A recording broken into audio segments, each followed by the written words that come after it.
আপোনালোকক বিভিন্ন পেঞ্চনৰ বিষয়ে জনাই দিম, গতিকে আপোনালোকৰ ক্ৰম ব্ৰাউজাৰটো ওপেন কৰক। ইয়াতে টাইপ কৰক PNRD আসাম বুলি টাইপ কৰক। তাৰপিছত ক্লিক কৰক। ইয়াতে এটা পৰ্টেল খোল খাব। ইয়াৰে 1 নম্বৰ অপশ্যনটো মাৰিব, panchayat and rural development Assam. এইটো ক্লিক কৰিব। ইয়াৰ পিছত বহুত কেইটা অপশ্যন আহিছে, তাৰে এটা অপশ্যন মাৰিব, apply for old age pension. এইটো হেৰি কৰিব।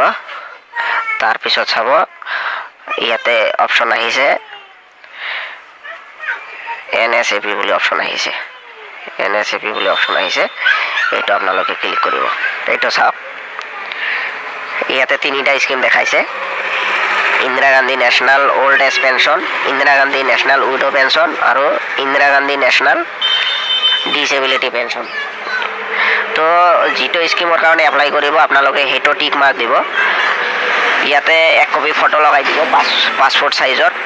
তাৰপিছত আপোনালোকৰ নামটো লিখিব, ফাদাৰ্ছ বা মাদাৰ্ছৰ নাম লিখিব, হাজবেণ্ডৰ নাম লিখিব, জেণ্ডাৰ কি হয় সেইটো লিখিব, ডেট অফ বাৰ্থ বা প্ৰুফ অফ বাৰ্থ, মানে যিসকলৰ জন্ম চাৰ্টিফিকেট নাই ইহঁতে ডক্টৰৰ পৰা এটা চাৰ্টিফিকেট ল'ব।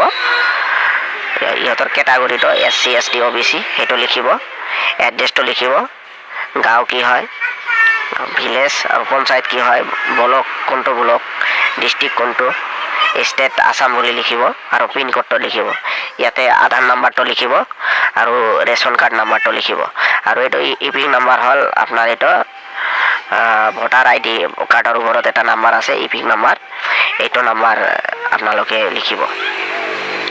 তো এইটো ফিল আপ কৰাৰ পিছত আপোনালোকে ইয়াতে তলত এটা চাইন কৰিব, বা যিসকলে চাইন কৰিব নাজানে ইহঁতে ইয়াতে টিপ চহী মাৰিব। মাৰি কিনি আপোনালোকৰ গাঁও পঞ্চায়তত জমা দিব।